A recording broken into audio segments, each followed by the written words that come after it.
বিসমিল্লাহির রহমানির রহিম। দেখো, আজকে আমি তোমাদের সামনে কাজ শক্তি ক্ষমতার সৃজনশীল একটা প্রশ্ন নিয়ে আলোচনা করব। এটা বিগত সালে আসা কোশ্চেন এবং অনেক ইম্পর্টেন্ট এবং অনেক কঠিন এবং অনেক সহজভাবে ইনশাল্লাহ তোমাদের সামনে তুলে ধরবো।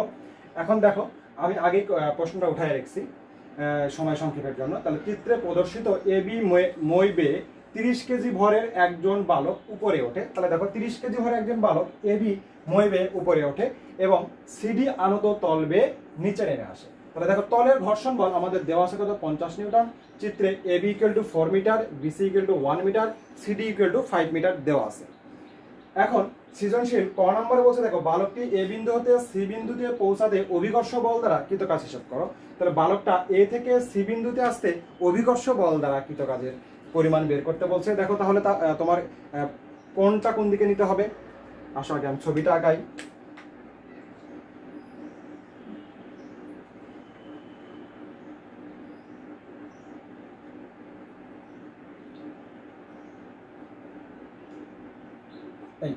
এখন দেখো, এটা হলো এ বি সি ডি, এটাকে আমি নিলাম বিই, এটাকে নিলাম সি এফ। আমাদের কোণ দেওয়া আছে কত? 60 ডিগ্রি। এখন আসো, এটা আমাদের দেওয়া আছে। এখন এ থেকে বি বিন্দুতে, তাহলে এ থেকে বি বিন্দুতে দেখো বালকটা কি করছে? উপরের দিকে উঠতেছে। ওকে, তাহলে আমাদের সরণ কোন দিকে? এই দিকে। তাহলে এইদিকে এস। আর এখন দেখো, আমাদের অভিকর্ষ বল কোন দিকে কাজ করে? সব সময় নিচের দিকে। তাহলে অভিকর্ষ বল এই দিকে। তাহলে এখন দেখো, আমরা যখন কাজের সংজ্ঞা পড়ছিলাম, বল এবং বল গুণন বলের দিকে সরণের উপাংশ, বা সরণ গুণন সরণের দিকে বলের উপাংশের গুণফলকে আমরা কাজ বলতাম। তাহলে দেখো, যখন উপাংশ আসে তখন আমাদের কি আসতো? দেখো তো, এফ এস কস থিটা, অর্থাৎ ডাব্লিউ ইকুয়াল টু আসতো এফ এস কস থিটা। তাহলে এই যে থিটা, এই থিটাটা কই থেকে আসতো বলতো? বল এবং সরণের মধ্যবর্তী কোণ। তাহলে দেখো, বল এবং সরণের মধ্যবর্তী কোণ আমাদের কি এইটা? দেখো, এইটা সরণ, এটা কি বল? দেখো তো, বল কোনটা? এইটা। তাহলে এই কোণটা কি বল আর সরণের মধ্যবর্তী কোণ হলো? না। তাহলে বল এবং সরণের মধ্যবর্তী কোণ কোনটা? দেখো, বল এবং সরণের মধ্যবর্তী কোণ আমাদের এইটা। তাহলে আমাদের আগে বল এবং সরণের মধ্যবর্তী কোণটাকে নিতে হবে, তারপর আমি কাজের চিন্তা করি। তাহলে দেখো, এটা আমরা কি লম্ব, তাহলে এটা যদি লম্ব হয় 90 ডিগ্রি, তাহলে এইটা 90 ডিগ্রি, এটা 60 ডিগ্রি, তাহলে কত? 150। তাহলে বাকি থাকলো কত? 30। এটা হলো 30, অর্থাৎ ত্রিভুজের 3 কোণের সমষ্টি 180 ডিগ্রি। তাহলে এখন আসো, যার কারণে কি 60 আর হলো 90 কত হলো? 150, আর 30 যোগ করলে কত? 180। তার মানে কি এইটা হলো 30 ডিগ্রি। এখন আসো, তাহলে শুরুতে আমরা কি লিখবো? আগে কি করতে হবে? দেখো, এইখানে যখন এ থেকে সি বিন্দুতে যাবে বালকটা, তখন দুইটা কন্ডিশন আমাকে পাস করতে হবে। একটা এ থেকে বিতে যাবে, বি থেকে তারপরে কি সিতে আসবে। তা এখন আসো, তাহলে এ এবং বি অংশের জন্য অভিকর্ষ বল দ্বারা কৃত কাজের পরিমাণটা আমরা লিখব। তাহলে এ হতে বি বিন্দুতে আসতে অভিকর্ষ, আমি সংক্ষেপে লিখলাম অভিকর্ষ বল দ্বারা কৃত কাজ। আমি সংক্ষেপে লিখলাম, তোমরা একটু ডিটেলস লিখে নিবা। তাহলে এটা কি লিখবো? W1। তাহলে দেখো, এ হতে বি বিন্দুতে আসতে অভিকর্ষ বল দ্বারা কৃত কাজ, তাহলে W1।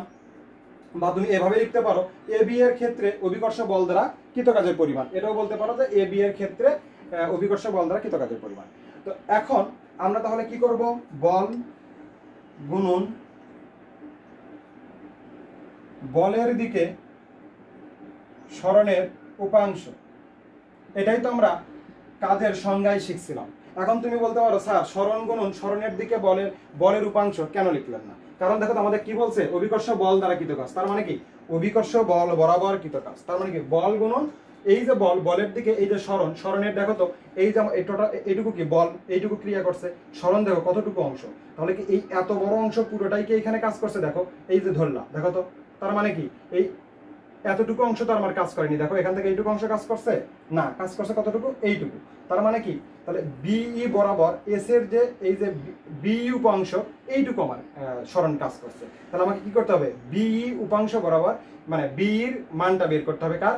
এই যে এফ বরাবর এস এর বিই মান, অর্থাৎ এফ বরাবর এস এর উপাংশের মান। তাহলে এখন আসো, সেটা তুমি কিভাবে বের করবা?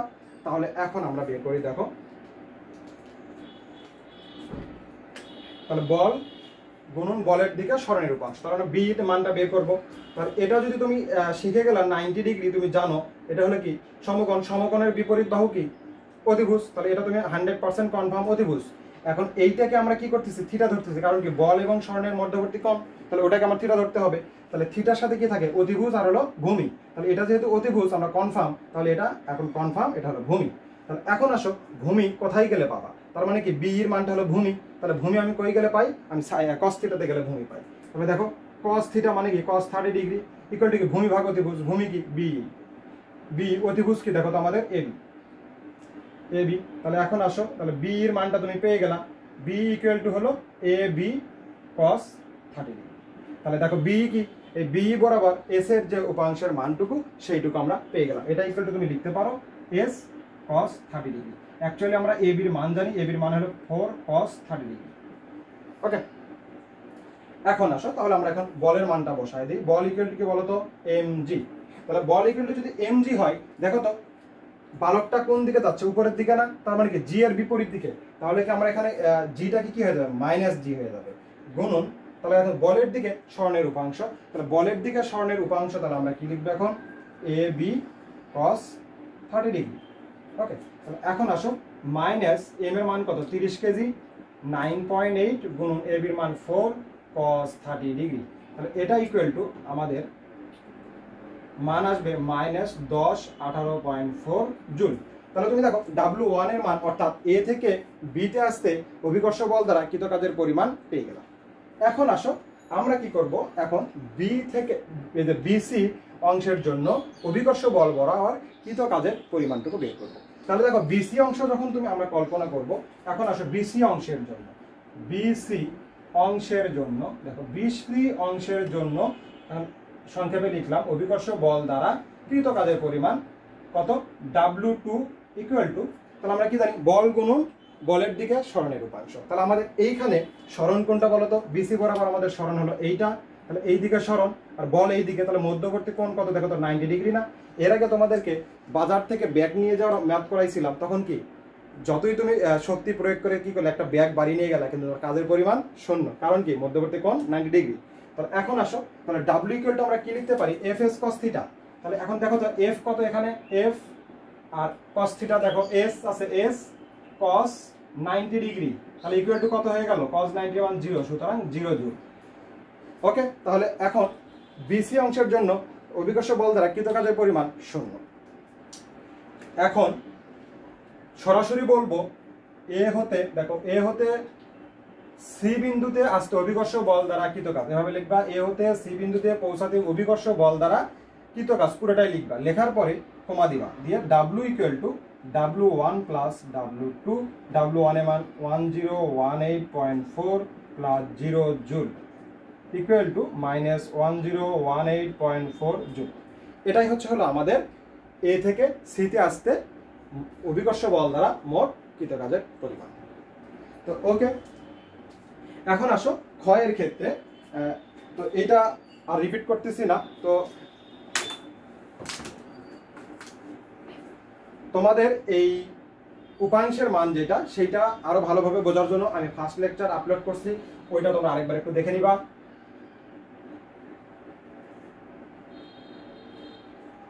এবং তারপরও তোমাদের কোনো সমস্যা হলে আমাকে ওই যে কর্নারের নাম্বারে হোয়াটসঅ্যাপ আছে এবং পার্সোনালি ফোন করতে পারো।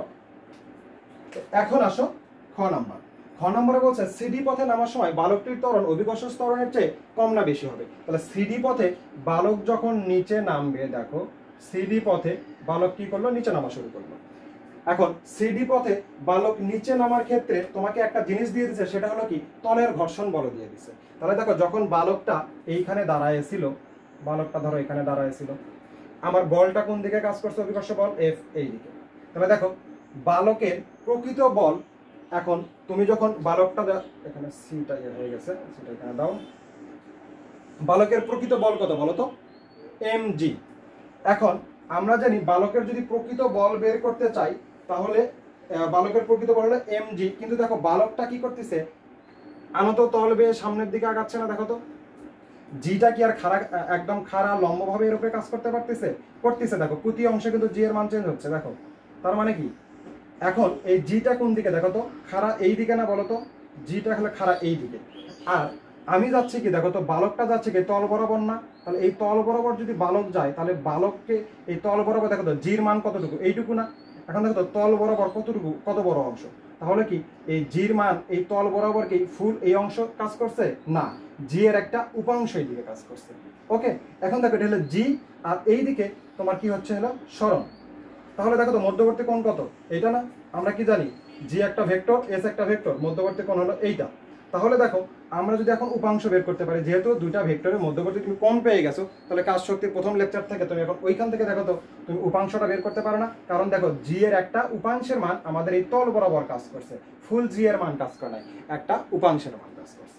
তাহলে এখন আসো সেইটা আমরা লিখতে পারি, দেখো কিভাবে লিখবা। এখন আসো প্রথমে লেখো প্রকৃত বল, আমরা যে বলটা বালকের ছিল, প্রকৃত বল।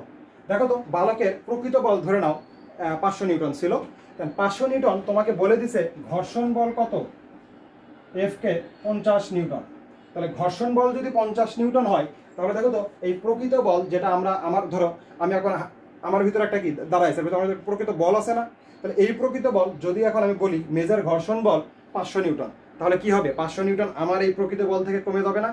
এখন আসো তাহলে প্রকৃত বল থেকে আমার ঘর্ষণ বলটুকু কি হয়ে যাবে, কমে যাবে। এখানে ঘর্ষণ বলই দেখো, তাহলে ঘর্ষণ বলটুকু আমাকে ওইটুকু বল খেয়ে ফেললো ধরো। এখন বাকি কি সবটুকু কি খেয়ে ফেলতে পারছে না, তাহলে বাকি কিছু বল থাকলো, সেই বলে আমি কি করব, সামনের দিকে হেঁটে যাব।